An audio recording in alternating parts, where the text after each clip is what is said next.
Is this going to be the year you stop making excuses? I can't, I'm too old, I'm too young, I'm too fat, I'm too thin. I can't, right? I can't. I hear this all the time, all the reasons that you can't do something. Don't tell me you can't. Don't give me excuses. What's the reason you've given yourself why you can't be successful and you can't be better? There are people out here that could be more successful, but you have thought your way into a depression. You have thought your way into gravitating and moving into the direction of anything and anybody that's negative. Everything about your life that you decided that you wanted for yourself is so negative, but yet you're expecting to produce positive results. And it doesn't stop if you don't make it stop. So recognize the excuses are not valid. They aren't. They're trumped up. They're conjured up. They're fabricated. They're lies. And how do you stop the lies? You stop the lies with the truth. And the truth is, you have time. You have the skill. You have the knowledge and the support and the willpower and the discipline to get it done. A lot of you are trying to find inspiration and motivation with a depressed mindset. You're depressed because you're not doing with yourself. You don't find inspiration by not living in the grip of life. You need to live in the grip of life to find inspiration. Put challenges in front of yourself. When you put a challenge in front of yourself and you attack it, that's when you find inspiration.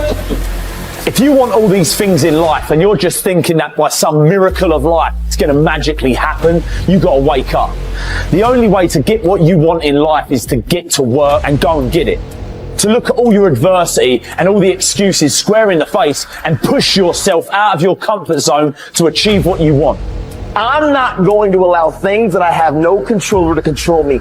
The only way to go about doing the work is get raw and get intense, get angry and aggressive, and make it happen for yourself. These test days, guys, these are the days that test your qualities. They test your characters. They test who you think you are. They test your fortitude. They test your endurance, your discipline, your grit, your dedication, your determination, your mental toughness, your character. Everyone wants to feel like a winner.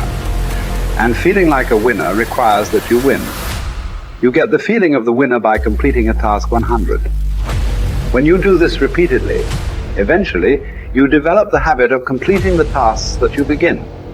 When this habit of task completion locks in, your life will begin to improve in ways that you cannot today imagine. In psychology, the reverse is always true. The incomplete action is a major source of stress and anxiety.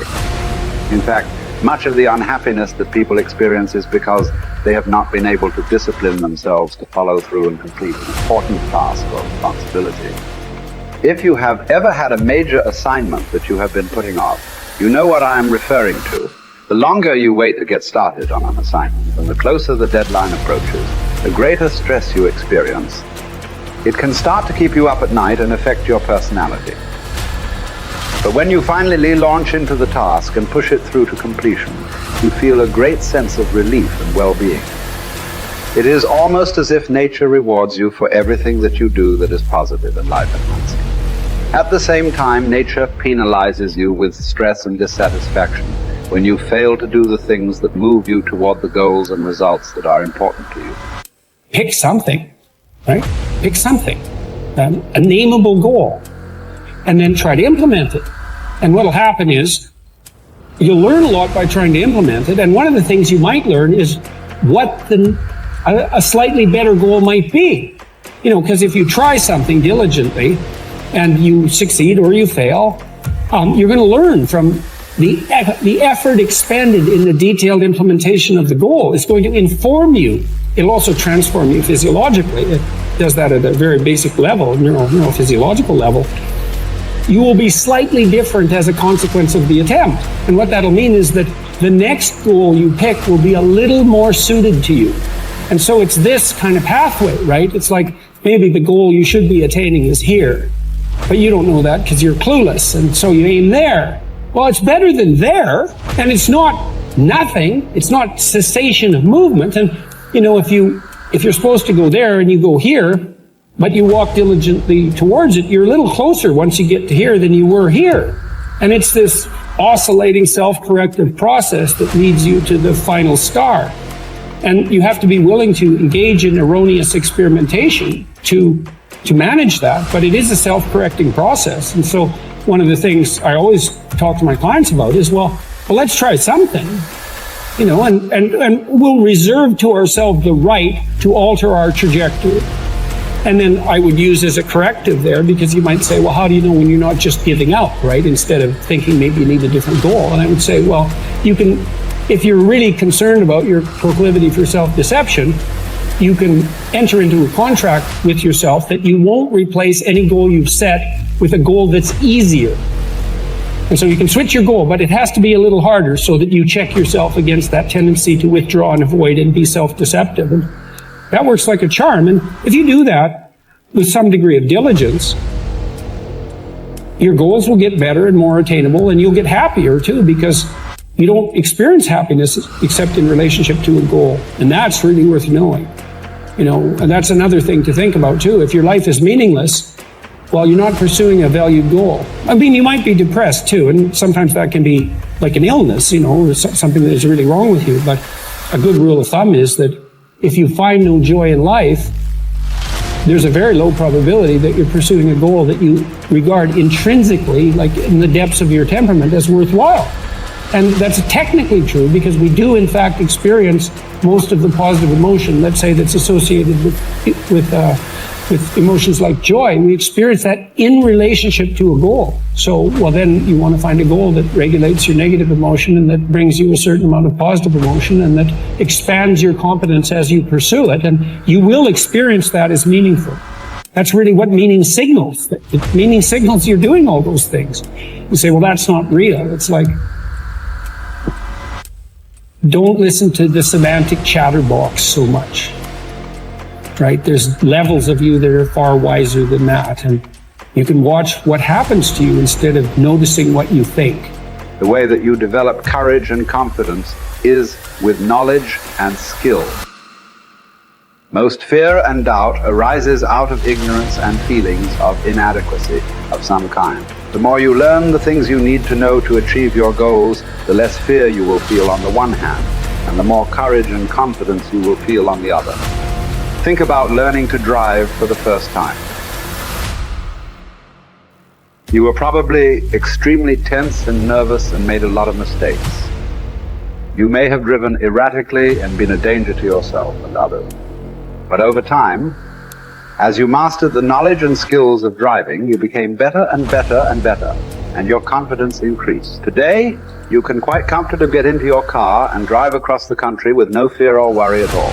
You are so competent at driving that you can do it well without even thinking about it. The same principles apply to any skills you need to learn to achieve any goal you can set for yourself. There's some times where the mind gets overwhelmed and you cannot slow it down. But by these certain tools I developed, by not allowing your mind to get away from the moment. You have to think about the exact moment that you're in. But I saw when I was younger, the moment became too big. When it became too big, I spazzed out and I would quit. But now I don't think about even like an hour from now, I'll be eating. I don't even go there. Because then your mind, no, we must embrace this, because now you have to be a leader in this moment. It's not about you just getting through it. I had 5 guys, and 6 including me, in my boat crew. Now I was the boat crew leader. So now another trick is this: if you don't think about yourself, there's no pain. Which can also lead to pain later on in your life. But in these moments when you're struggling, if you are a true leader and you're worried about your men or women beside you, your mind doesn't care how cold you are anymore. Your mind's only worried about taking care of the men and women beside you. So I started realizing, man, if I take care of these cats and I let them right in the worst moments, my mind is no longer thinking about, you're miserable, David Goggins, get the hell out of here. You think about, how was John? How was Andy? How was Sam? How was Pete? How you guys doing? You're not thinking about me. So there's so many things you can do to get outside your own head to then allow your body to just be like, hey, we're just a machine. But you have to let your mind be able to process all these different tactics to do that. Take a different vantage point in life.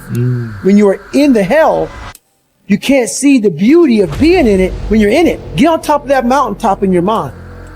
Get on top of that mountaintop and look down on what you're doing. You can see a whole different world. That world is beautiful, but you gotta get a different vantage point in the suck. Don't be in it. Spiritually, get out of it. Get that soul. Look down on what you're doing. Be amazed by the process of where you're at now and where you came from.